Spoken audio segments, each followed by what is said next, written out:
3그리고 사주의 일진사주명리학 제1810강 시작하겠습니다. 오늘은 양력으로 2023년 10월 21일이고요. 음력으로는 2023년 9월 7일입니다. 오늘 명식은 계묘년 임술월 임자일이 되겠고 일진 임자가 되겠습니다. 자, 사주팔자를 분석함에 있어 제일 중요한 것 일주의 천간, 즉 일간이 가장 중요하다라고 하는 것. 일간과 다음으로 중요한 것은 월주의 지지를 말하죠. 월령이라고 합니다. 월령, 월지라고도 하고요. 원이라고도 이렇게 표현을 하는데 일간과 월령 가장 중요한 글자가 되겠습니다. 오늘 일간 임이라고 하는 천간이 일간이 되겠습니다. 임이라고 하는 천간 10개의 천간 중에서 9번째 천간이 되겠고요. 임이라고 하는 천간 5행으로 구분하게 되면 수가 됩니다. 임수가 되는 것이죠. 자, 목화 토금수라고 하는 것, 목이라고 하는 것은 나무가 되는 것이고, 그 다음에 화라고 하는 것은 불, 토라고 하는 것은 흙, 금이라고 하는 것은 쇠, 그 다음에 수라고 하는 것은 물이죠.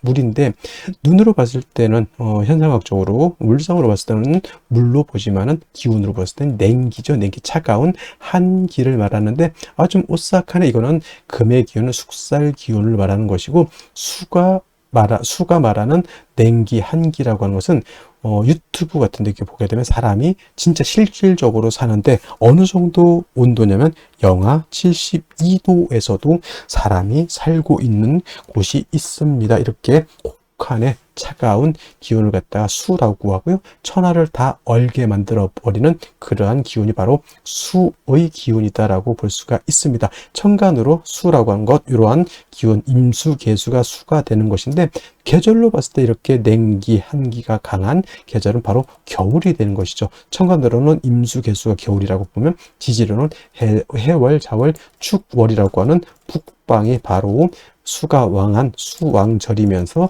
계절로는 겨울이 된다라고 볼 수가 있습니다. 자, 겨울이라고 하는 것, 수가 왕한 계절, 수라고 하는 것은 색깔로 보면 흑색이 되는 것이고요. 그 다음에 주관하는 시는 현무라고 하는 상상 속에 그런 동물이 되는데, 자, 색깔로 봤을 때 목이라고 하는 것은 청색, 화라고 하는 것은 적색, 토라고 하는 것은 노랑색, 황색이라고 하죠. 그 다음에 금은 백색, 수는 예를 들면은 지금 말씀드렸던 흑색인데 수가 용신이다 그러면 어떻게 돼요? 흑색을 많이 입어라 이렇게 말씀하시는 분들도 있고, 수가 용신일 때는 금이 수를 생기니까 흰색과 검정색을 섞어 입어도 되겠다라는 또 추측도 해볼 수가 있겠죠. 그래서 목화토금수라고 하는 것의 색깔이 5가지 색깔이죠. 청색, 적색, 백색, 흑색, 황색인데, 자, 흰색에다가 검정색 색금은 회색이 될 것이고요. 파랑색에다가 빨간색 더하면 보라색이 될 것이고요. 여러 가지 색의 조합이 나오죠. 그래서 목화토금수의 색은 그냥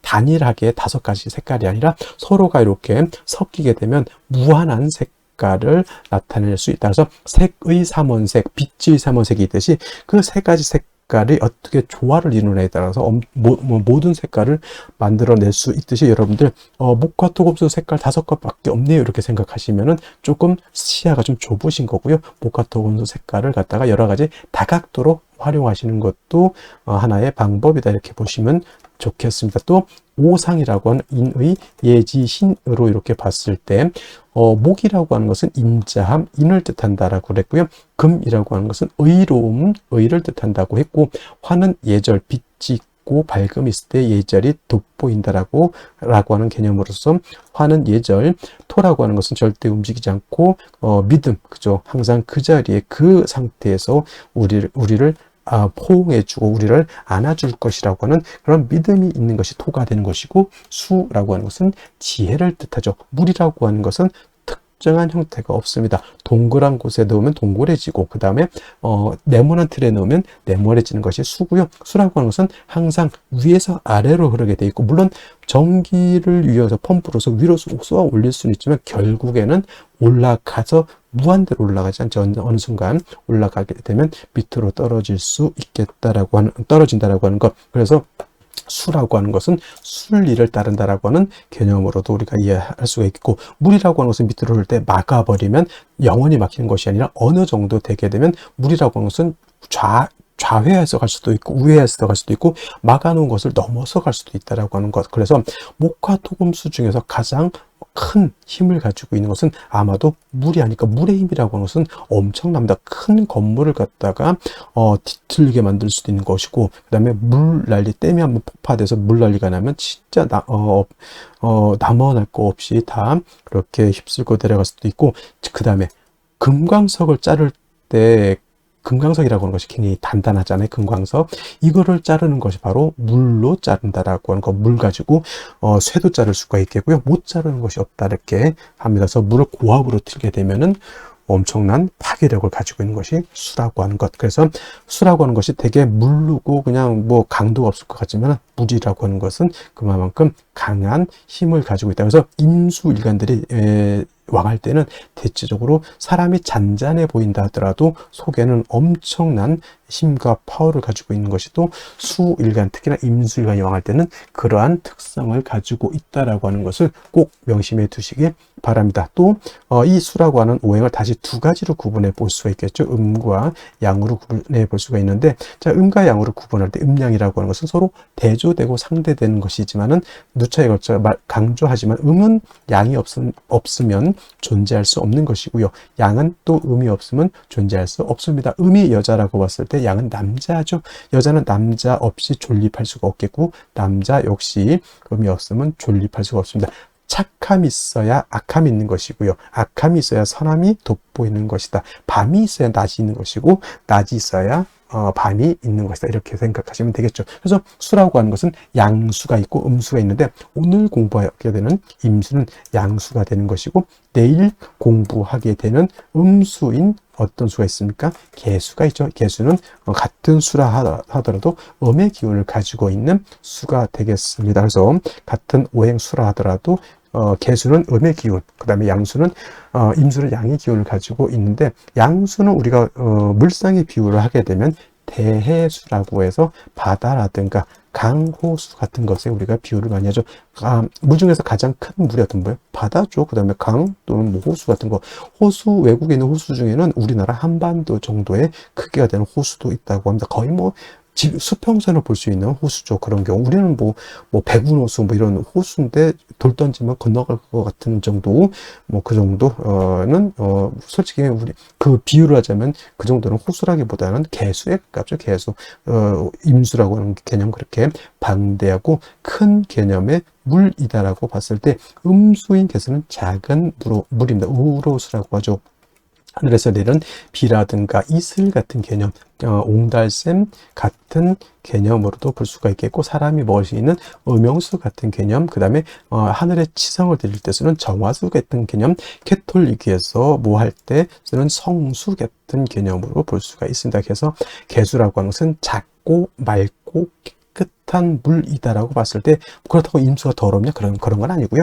임수는 개수에 비해서 방대하고 큰 물이다라고 이렇게 봤을 때, 임수는 큰 물이기 때문에 그냥 잔잔했을 때는 상관이 없겠지만, 신왕하게 되면, 임수가 왕해지게 되면 어떤 성질? 충분지성이라고 해서 임수는 큰 물이 요동을 치게 되면 물이 범람할 우려가 있게 됩니다. 바다로 치면 쓰나미가 일거나 큰 해일이 일어서 엄청난 피해를 일으키는 것 같고, 강, 호수 같은 경우에는 물이 많아지게 되면 뚝을 무너뜨리고 범람하죠. 주변에 있는 뭐 밭이라든가 집이라든가 축사라든가 완전 쑥대 밭을 만들어 버립니다. 그래서 임수라고 하는 것이 왕할 때는 이 충분한 성질, 물이 범람하고자 하는 이러한 성질을 갖다가 쓰나미, 해일이 일어나는 이러한 엄청난 힘을 갖다가 조절시켜주는, 적절히 억제시켜주는 것이 필요하겠죠. 이것이 바로 뭐다? 무토라고 하는 것이 있어서 임수를 갖다가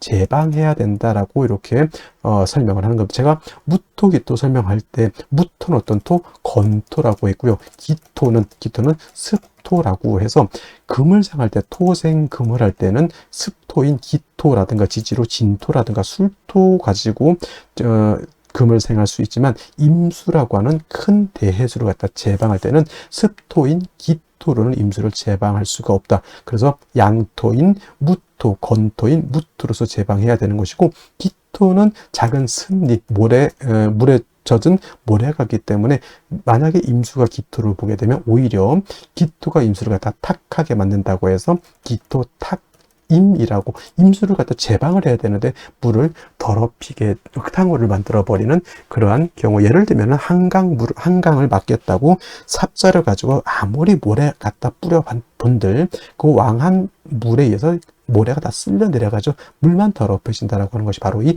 기토탁임이라고 하는 겁니다. 그래서 임수가 왕할 때는 무토로서 임수를 제방하게 되고, 그 다음에 병화로서 조후해야 된다. 선생님, 병화는 왜 씁니까? 이렇게 말씀을 드린다면, 자, 임수가 지금 무토를 쓸 때는 임수가 신왕할 때 무토를 쓰는 것이죠. 임수가 약한 경우에는 무토를 쓰지 못합니다. 자, 토극수합니다. 토라고 하는 것이 수를 극하죠.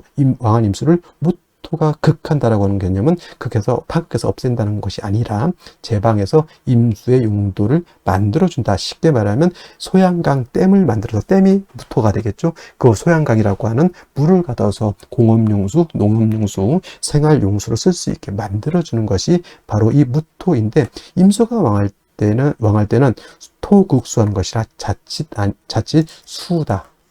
물이 많으면 토가 붕괴되는 그러한 현상이 나타날 수 있기 때문에 임수가 왕할 때 무토를 쓸 때는 반드시 병화로서 무토를 갖다가 화생토하면서 화생토에서 토를 도와줘야 되는 필요성이 있겠고요. 또 한 가지 수는 뭐라고 했습니까? 물이지만 기운으로 봤을 때는 냉기, 한기라고 이렇게 말씀을 드렸죠. 물이 많아질수록, 임수가 왕해질수록 물이 많아지는 것도 해당이 되겠지만, 기온이 영하 10도, 영하 20도, 더 왕해지면 영하 40도, 영하 50도까지 크게 떨어지면 물도 얼고 나무도 얼고 토도 얼고 다 결빙되게 됩니다. 얼면 용도가 없습니다. 그래서 무토로서 왕한 임수를 이렇게 제방할 때는 병화라고 하는 것으로서 토도 도와줘야 되지만, 물이 왕해서 냉기가 심해지면 안 되니까 차가운 그런 기운을 갖다가 따뜻하게 조후해주는 용도로서 무토 병화를 같이 써야 된다라고 하는 것이 핵심 포인트가 되겠고요.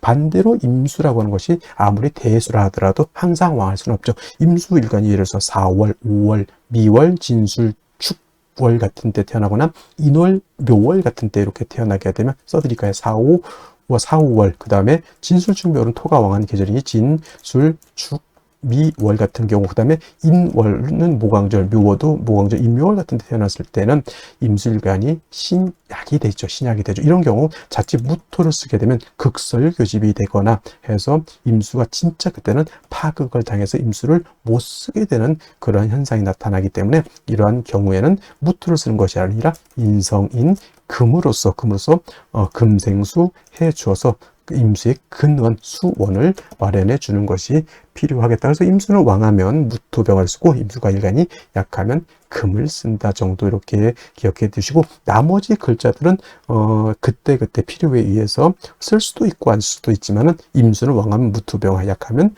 금, 인성, 경우에 따라서는 경금을 쓰는 경우도 있고, 경우에 따라서는 신금을 쓰는 경우도 있겠다. 그러면 뭐에 따라서 달라진다? 월령, 월지에 따라서 차이가 있을 수 있다. 이렇게 기억해 두시면 되겠습니다. 자, 다음으로 월령에 대해서 살펴보도록 하겠습니다. 월령이라고도 하고요, 월지라고도 합니다. 월지. 다음으로 월원이라고 이렇게 표현하기도 하는데, 월령, 월지 정도 용어 기억해 두시면 되겠고요. 월원이라든가 또는 제강이라고도 이제 이 자리를 표현하는데, 이 월령, 월지, 월원, 제강이라고 하는 것은 다 똑같은 말인데, 월주의 지지를 말한다라고 하는 것. 네 지지가 있죠. 연지가 있고, 월지가 있고, 그 다음에 일지가 있고, 그 다음에 시지가 있는데, 제일 중요한 것, 네 지지 중에서 중요한 것은 바로 이 월령이 된다라고 하는 것. 왜 그럴까요? 계절의 개념을 가지고 있는 것이 네 지지 중에서 바로 이 월지가 해당이 되는 것이고, 이 계절이라고 하는 것은 우리가 쉽게 말하면 추나 추동을 말하죠. 봄, 여름, 가을, 겨울을 말하는 것인데, 이 월령, 월지 안에는 왕쇠와 한열의 개념을 가지고 있다. 왕쇠라고 하는 것은 왕상, 휴수, 포태법으로 이렇게 배우죠. 왕상, 휴수, 사까지 이렇게 표현을 하고요. 그 다음에 한열이라고 하는 것은 한난, 조습을 의미한다라고 해서, 이 왕세라고 하는 것, 어떤 오행이 왕하냐 약하냐, 특히나 일간이 왕하냐 약하냐가 굉장히 중요하겠고요. 그 다음에 한열, 한난, 조습이라고 하는 것은 사주가 뜨거운지 차가운지 건조한지 또는 습한지를 알아보는 것이 바로 이 원령을 통해서 우리가 알 수 있다. 그래서 이 원령이라고 하는 것은 일간 다음으로 중요한 그런 개념을 가지고 있는 그런 글자가 되는 것이다 라고 볼 수가 있겠고, 그 다음에 이 왕세라고 하는 것, 그 다음에 한열이라고 하는 것은 반드시 중화를 이루어야 된다. 중화라고 하는 것 것을 추상적으로 그냥 중화가 좋다. 물론 당연히 중화가 좋겠죠. 근데 무엇을 중화를 시키는지를 알아야 되는 겁니다. 그래서 명리학에서는 왕세와 한열이라고 하는 것을 중화시키는 것을 굉장히 중요하게 여긴다라고 하는 것이고, 그 다음에 지금 이제 술월이 되겠습니다. 원령으로는 술월이 되는 것이고, 그 다음에 술월이라고 하는 것은 절기로 봤을 때는 한로와 상강으로 이렇게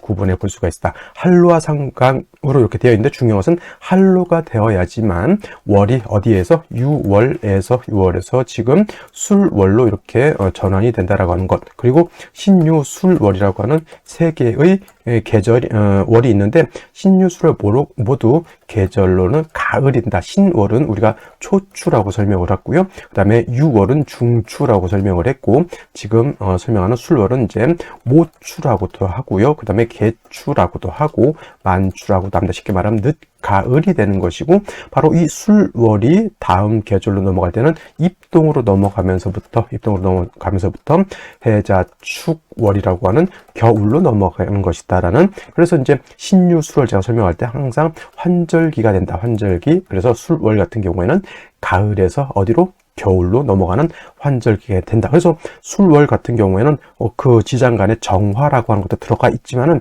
술토를 어떤 분들이 정화가 들어가 있으니까 온토, 따뜻한 토로 이렇게 생각하는데, 술월의 틀은 겨울과 맞닿아 있는 그런 계절이기 때문에 기후 자체는 굉장히 차갑고, 또 한 가지 중요한 것, 건조하다. 차갑고 건조한 것이 이 술월의 특징이 되겠습니다. 그래서 술토가 영활해지기 위해서, 용도가 있기 위해서는 반드시 따뜻해져야 되고요. 그 다음에 물이 있어줘야 되는 것이죠. 그래서 술월 같은 경우는 기본적으로 어느 일간이냐를 일단 막론하고, 병화라고 하는 것과 개수라고 하는 것으로서 일단은 술월의 기후를 갖다가 병화로 따뜻하게 해줘야 되는 것이고, 그 다음에 술월의 건조한 그런 기후를 갖다가 수가 있게 되면은 술토를 갖다가 윤택하게 만들 수 있게 되는 것은, 선생님 정화는 안 되겠습니까? 정화도 공력이 없지 않아 있지만은 기후를 조후하는 데 있어서는 병화가 월등한 그런 공력을 갖게 되는 것이고, 그 다음에 수 중에서도 임수도 있습니다만은 토를 윤택하게 하고 하는 것에는 개수보다는 임수가 상당한 공력을 가지고 있다, 이렇게 보시면 되겠습니다. 자, 또 다음으로 술월 같은 경우는 토가 왕한 토왕지죠. 원래는 신유, 술, 서방이라고 해서 원래는 금이 왕한 계절이지만은, 실질적으로 금이 왕한 계절은 요 신유월이 금이 가장 강하죠. 신월은 금의 뭐가 된다 그랬습니까? 금의 인관지가 돼서 왕한 것이고, 유는 금의 제왕지가 돼서 가장 금이 왕한 계절이라고 하면, 술월은 신유술, 서방이 있기 때문에 금의 기운이 없지 않아 있지만은, 술월은 기본적으로 토가 왕한 계절이다. 그래서 술토라고 하는 것을 지장간으로 이렇게 보게 되면은 어떻게 되어 있느냐? 신금이라고 하는 것이 들어가 있고요. 그 다음에 정화라고 하는 것도 들어가 있고, 그 다음에 본기 무토라고 하는 것이 들어가 있죠. 그래서 진술, 충미, 토라고 하는 4개의 토는 지장간에 다 3개씩 들어가 있는데, 이 지장간 안에 들어가 있는 글자를 모두 쓸 수가 있다. 모두 쓸 수 있다라고 하는 뜻은 뭐냐면, 격으로도 치용할 수가 있겠고, 또는 용신으로도 사용할 수가 있다. 그래서 술 중에 있는 신금을 용신으로 쓸 수 있고요. 술 중에 있는 정화도 용신으로 쓸 수가 있겠고, 술 중에 있는 무도 당연히 용신으로 치용할 수 있다. 만약에 신금이라고 일간에 상관없이 신금이 천간에 투출되어 있다. 그러면 이 신금을 가지고 격을 잡습니다. 예를 들면 간목이다라고 하면 정관격이 되는 것이고, 임수라고 하면 정인격이 되는 것이고, 이렇게 본다라고 하는 것이죠. 그 다음에 정화 천간에 투출을 하게 되면 이때는 이걸 가지고 격을 잡는다라고 봅니다. 그래서 예를 들어서 일간이 간목이었다 그러면 상관격으로 보는 것이고, 임수라고 하면 정제격으로 이렇게 볼 수가 있는 것이다. 그래서 그 지장간을 쓸 수 있다라고 하는 것은 격으로도 치용할 수 있고 용신으로도 치용할 수가 있다라고 하는 개념으로도 이렇게 보시면 되겠습니다. 그 다음에 또 한 가지, 술월이 중요한 것. 술월은 그냥 여러분들 그냥 토라고만 생각하시면 안 되고요. 술월 같은 경우에는 인오술, 화국을 형성할 수가 있겠죠. 인오술, 화국. 그 다음에 뭐 지지로 진술, 축 및 토 등이 다시 많아질 수도 있습니다. 그리고 묘술, 합, 화도 될 수가 있겠죠. 그래서 단지 토만 왕한 것이다라는 생각을 버리시고요. 이롯을 화국이 되면 술월이라고 하더라도 화가 왕한 기운을 띠게 되는 것이고, 토가 진술충묘월에 토가 다시 많게 되면 그야말로 토왕절에 토가 다시 토가 이제 왕해지는 것, 묘술 화파도 될 수 있다라고 하는 것. 그다음에 또 한 가지 신유 술방합도 형성할 수 있다. 그래서 술월에 이 토가 왕하지만 뭐 예를 들어서 신금이 이렇게 신금이 이렇게 있다거나 또는 뭐 신유금이 또 있다던가 이렇게 하게 되면 금이 다시 왕해진다라고 하는 것. 그래서 진술충미월은 그냥 단순히 토가 왕하다 이렇게 보시지 말고요. 이 월령하고 타 지지가 어떻게 결합을 하느냐에 따라서 보다 금이 왕해질 수도 있고 수가 왕해질 수도 있고 토가 왕해질 수도 있고 목이 왕해질 수도 있다서 변화가 굉장히 많다. 여기까지 여러분들 생각해 두시면 되겠습니다.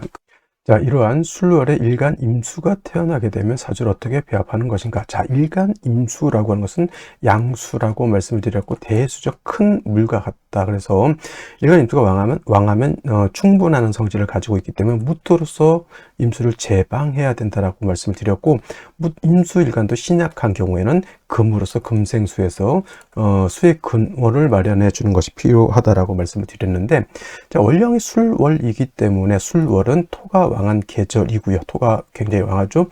제 아무리 임수라 하더라도 술월에 토가 왕하게 되면 토라고 하는 것은 임수를 제방을 넘어서 토극수에서 임수를 파극하게 되는 단계에 이를 수 있겠다. 제 아무리 임수가 신월에 장색 6월에 복역지, 그 다음에 술월 같은 경우에는 수가 여기가 관대가 되거든요. 그러니까 임수 자체가 내적으로 신약한 것은 아니지만은 상대적으로 토가 너무 왕하다라고 볼 수가 있습니다. 그래서 이러한 경우에는 토가 다시 너무 많아지게 되면 일간 임수를 파극해서 임수를 갖다가 못 쓰게 만들 수 있으니 술월에 임수가 태어나게 되면 간목이라고 하는 식신을 얻어서 토를 갖다가 완전 토를 갖다 파극해서 없앤다라고 하는 개념이 아니라 토를 갖다가 억제한다 또는 적절하게 견제한다라고 하는 개념으로 생각하시면 돼요. 억제 견제한다라고 하는 것은 적을 갖다가 완전히 없애는 것이 아니라 그 정도까지만 너네는 그렇게 생활을 하고 있어, 그렇게까지 유지만 하고 있어 정도지 그거를 완전히 없애버리는 것은 아니죠. 그래서 술월의 임수라고 하는 것은 간목으로서 토가 너무 많아서 임수를 공격하지 않게까지만 관리 견제한다라고 생각하시면 되겠고요. 그렇다 하더라도 임수 자체가 약하면 식신 간목을 쓸 수 없기 때문에 뭐다 금이 있어서 임수의 근원을 마련해 주는 것이 필요하다. 간목을 쓰게 되면은 식신 제살로 볼 수도 있겠고, 신금을 쓰게 되면은 살인상생으로도 이렇게 볼 수가 있겠죠. 그래서 술월의 임수가 간목신금을 쓴다라고 하는 것은 식신제살로도 볼 수가 있겠고 살인상생으로도 이렇게 볼 수가 있는데, 핵심은 인성으로서 술을 생하는 것보다는 뭐예요? 간목으로서 토를 갖다가 억제시켜주는 데에 핵심 포인트가 있다라고 생각하시면 되겠습니다. 이 간목을 쓰기 위해서 임수가 어느 정도 세력이 있어야 되기 때문에 그거를 마련해 주기 위해서, 그 힘을 만들기 위해서 이 신금을 갖다가 임수를 생하는 데 쓰는 것이고, 그래서 임수가 어느 정도 왕해져야지 식신 을 쓸 수가 있게 되는 것이죠. 그래서 식신 제사를 하든 상관 제사를 할 때, 제사를 할 때는 항상 일간이 뿌리가 있어서 신약하지 않아야지만 식신 제사할 때는 상관 제사를 할 수 있겠고, 일간이 약해서 식신 제사, 상관을 제사를 하지 못하는 경우에는 인성으로서 살인상한다라고 하는 것으로 이렇게 이해해 두시면 좋겠습니다. 그래서 여러분들 식신 제사, 상관 제사 똑같은 개념이 아니다. 식신 제사는 일간이 뿌리가 있을 때, 일간이 힘이 있을 때 적군을 갖다가 제하는 것이 바로 식신 제살이라고 하면, 살인상생은 일간이 약하고 살이 왕할 때는 내가 적군하고 싸우지 못하니까 그 적군을 갖다가 우리 편으로 융화시켜서 우리 편으로 만드는 것이 바로 살인상생이다라고 보는데, 술월의 임수는 토가 왕이긴 하더라도 임수 자체가 술월 다음에 해월이면은 임수 자체가 내적으로 약하지 않기 때문에 살인상생보다는 간목으로서 제살하는 것이 좋겠다. 선생님, 그러면 을목은 용도가 없습니까? 을목은 토를 제하는 용도에서 봤을 때 간목에 비하면 그 용도가 크게 떨어지기 때문에 을목으로, 특히나 무토라든가 이 술토 같은 것을 제하는 데는 간목이 있어야지만 토를 능히 제할 수 있다. 쉽게 말하면 토를 갖다 제할 때 을목을 쓴다라고 하는 것은 삽 두 자루로 땅을 파는 것과 같고요. 갑목을 쓴다라고 하는 것은 포크레인이라든가 중장비를 쓴다 이렇게 생각하시면 이해하기가 쉽습니다. 정리하면 수월의 임수는 갑목을 먼저 써서 토를 억제하고 신금으로서 임수를 생주해 주는 것이 필요하겠고, 사주가 한습해질 때는 반드시 또 병화로서 조후도 염두에 두고 사주를 봐야 된다. 이렇게 정리해 둘 수가 있겠습니다. 자, 다시 오늘의 명식을 살펴보도록 하겠습니다. 자, 오늘 명식 임수일간이 술월에 태어난 사주 명식이 되겠고요. 자, 일간의 특성, 원령의 특성 매우 중요합니다. 그리고 자, 오늘 이제 격국이라고 하는 것도 살펴볼 필요가 있겠습니다. 자, 격국이라고 하는 것은 일간과 원령과의 관계를 살펴 사주 8글자가 어떻게 구성되어 있느냐를 놓고 보는 것인데, 자, 오늘 일간 임수라고 하는 것은 양수가 될 것이고요. 월지는 술토, 양토가 됩니다. 양 대 양의 관계가 성립이 되는데, 토라고 하는 것은 수를 극하는 관계에 있습니다. 그래서 원령에 있는 술토라는 것이 일간인 나인 임수를 극하죠. 그래서 토극수라고 해서 나를 극한다라고 해서 극아자라고 이렇게 표현합니다. 자, 극아자와 비슷한 거 아극자, 말이 좀 비슷하긴 한데, 아극자는 내가 극한다라고 했죠. 내가 극하는 것이 아극자고, 극아자는 나를 극한다라고 해서 극아자는 관성이 되는 것이고, 그 다음에 극아자인 아극자인 내가 극하는 것은 식상이 아니라 이건 재성이 이렇게 된다라고 말씀을 드릴 수 있습니다. 그래서 관성이라고 하는 것 다시 두 가지로 구분해 볼 수 있죠. 정관과 편관으로 구분해 볼 수 있는데, 자, 편관은 다른 말로 칠살이라고도 이렇게 표현을 하죠. 그래서 정관이라고 하는 것은 우리가 배울 때 바른 법, 윤리, 도덕 같은 것으로서 여자 같은 경우는 남편, 남녀 공의, 올바른 직장 같은 걸로 이렇게 표현을 하죠. 그래서 나를 관리하는 것으로서 좋은 이미지를 정관이라고 하고요. 그 다음에 편관칠살이라고 하는 것은 나를 공격하는 일체의 해악이라고 이렇게 표현을 많이 합니다. 그래서 뭐 질병이라든가 도적이라든가 적군이라든가 관제, 구설, 송사 등등등등 여러 가지 이런 것들을 편관칠살이라고 이렇게 나눠서 설명을 하는데, 그래서 이제 여러분들이 처음 배울 때 정관은 좋은 것이고 편관칠살은 나쁜 것이다 이렇게 배우는데, 이것도 그냥 양편 흑백 논리로서 정관, 편관 나눠서는 안 되고 반드시 일간의 특성에 따라서 이걸 나눠봐야 된다. 그래서 특히나 임수 같은 경우는 왕하면 무토로서 제가 제방을 한다 그러죠. 무토는 뭡니까? 칠살이죠. 반대로 을목 같은 경우에는 일간이 왕하면 물론 개수도 필요하겠지만 상관인 병화를 위주로 쓰죠. 그래서 일간의 특성에 따라서 정관, 편관이 어떤 일간은 정관이 좋을 수도 있고, 어떤 일간은 편관이 좋을 수도 있고, 어떤 일간은 식상이 좋을 수도 있다. 이렇게 구분해 보는 것이지, 좋은 것이 정관은 좋은 것이고 편관은 나쁜 것이다. 이런 것은 이렇게 구분하는 것은 그렇게 좋지 못하다라고 말씀을 드릴 수가 있겠습니다. 그래서 일단 정관이라고 하는 것은 일간과 즉 관성과의 관계가 양대 음이 되거나 음대 양이 돼서 음양의 조화가 맞으면 이건 정관이라고 표현하고요.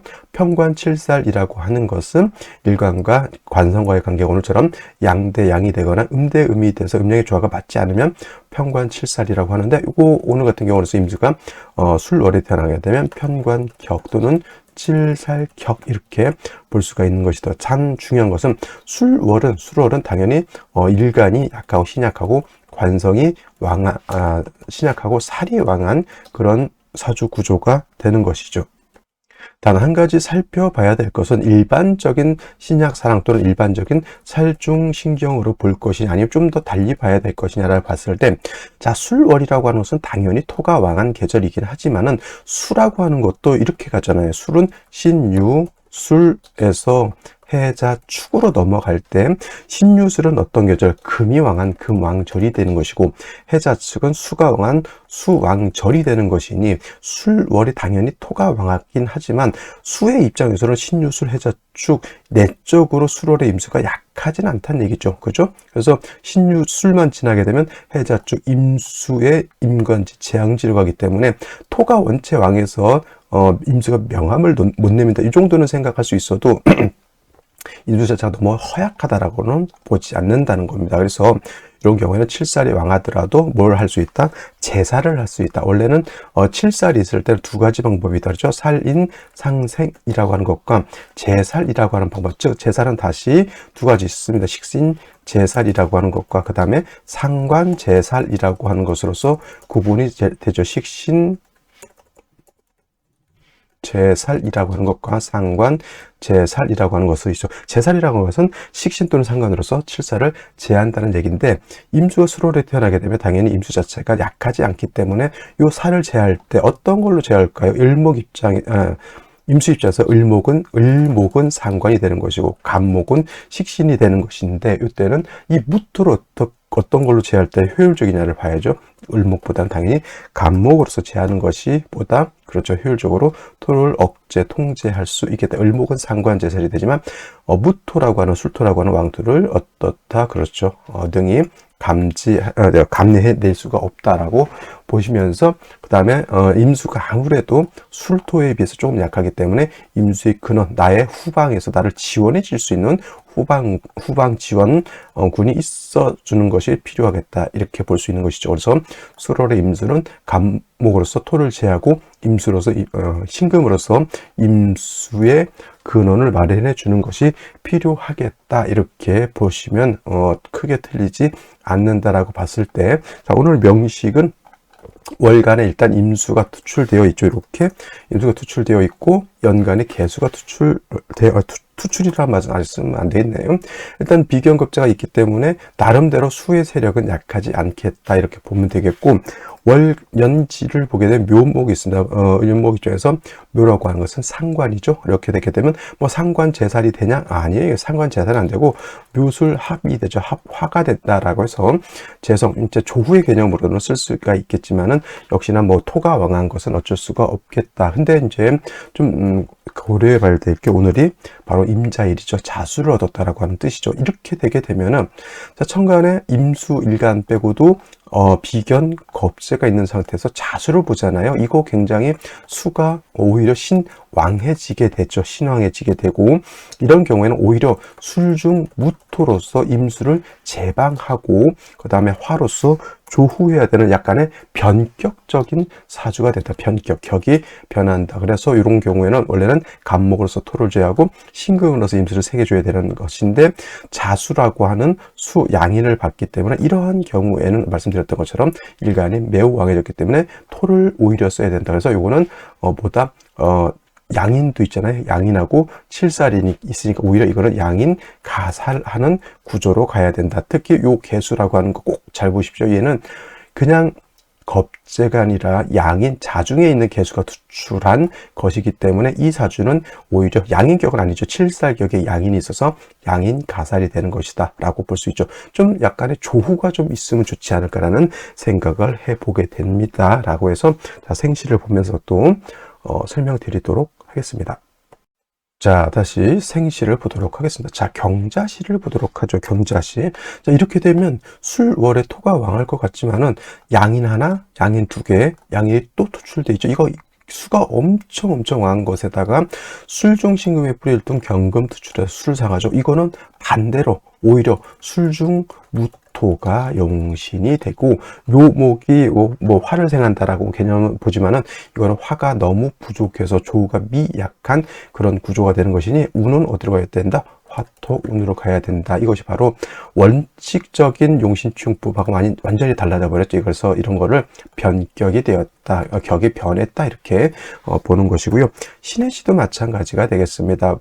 이 신금, 술중 신금이 천간에 투출되어 있으니까 뭐 격은 뭐 정의격으로 봐도 되겠지만, 이렇게 또 녹하고 양인을 얻었죠. 양인 투출되어 있죠. 이것도 수가 굉장히 왕한 겁니다. 역시나 마찬가지로 경자시와 마찬가지로 술중 무토로서 제방을 하고 그 다음에 조후해야 되는 운으로 가는 것이 필요하겠다. 화가 부족한 그런 구조가 되는 것이고요. 자, 인시 이렇게 되게 되면 이 또한 제가 말씀드렸죠. 천간으로 임수세계 개수 하나, 이걸 천원 일기격이다 라고 봅니다. 그래서 천원이라고 하는 것은 천간을 말하는 것이고, 그 다음에 지원이라고 하는 것이 있으나 지원은 지지를 말하는 것이고 인원이라고 하는 것은 뭐예요? 지장간을 말하는 것인데 천간이 모두 같은 것이죠. 이걸 천원일기격. 그래서 자수의 뿌리를 놓기 때문에 이것도 수가 약하지 않겠다. 뭐 당연히 임수가 강하면 무토 쓸 수가 있겠고 이민시가 좀 좋은 것은 인중병화를 취용할 수 있겠다라고 하는 장점이 있는데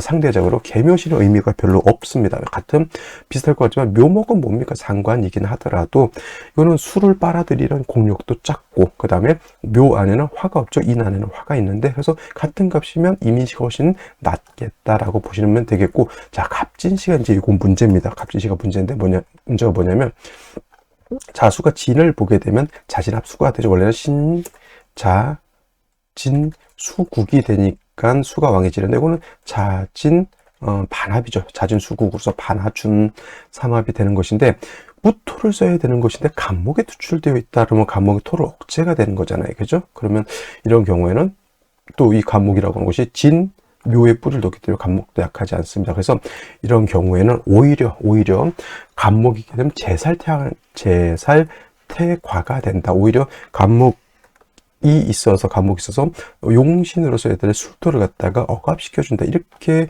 보거나 아니면 얘를 완전 포기하고 그냥 왕수의 기운을 갖다가 간목으로 설해서 나중에 화운이 오게 되면 식신생제하는 구조로 간다 이렇게 봐도 근데 어차피 똑같습니다.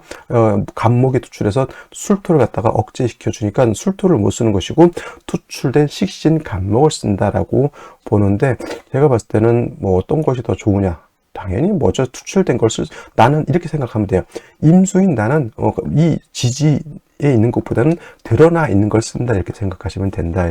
이렇게 정리를 하면 되겠습니다. 그래서 이 사주는 어떻다? 목으로서 생제하려고 하는 그런 구조가 되는 그런 사주이다. 이렇게 보시면 되겠고 병오시가 되게 되면은 요거는 좌우충이 되니까 아무리 재성인 화를 얻었다 하더라도 양인을 이렇게 충하게 되죠. 그러면 잘 보시면 임수, 개수가 천간에 투출돼서 왕할 것 같지만 이 수 세 개의 뿌리가 어디 있다? 요거 하나 있잖아요. 그래서 좌우충이 되면 어떻다? 이거는 수도 약해지지만 또 양인을 충한다라고 하는 봤을 때는 이거는 매우 좋지 못한 구조가 되겠다라고 보시면 되겠고요. 무신시 한 번 더 보고 가도록 하겠습니다. 이것도 마찬가지로 원래는 신자진 수국이 되어야 되는데 진토가 빠진 상태에서 신자 수국이 이렇게 되었고요. 당연히 수가 굉장히 왕한 상태에서 술중 무토가 이렇게 천간에 투출되어 있습니다. 이거 당연히 무토로서 임수를 제하는 구조가 되죠. 단 중요한 건 뭐예요? 수가 너무너무 왕하다 보니까 화가 있어서 무토를 갖다 도와주고 화가 있어서 조후까지 해줘야 되는데 화가 없는 것이 문제가 되겠죠. 당연히 화토운으로 가는 것이 바람직하겠다라고 보실 수 있겠습니다. 자, 오늘은 토요일이고요. 주말 잘 보내시고 저는 내일 또 찾아뵙도록 하겠습니다. 감사합니다.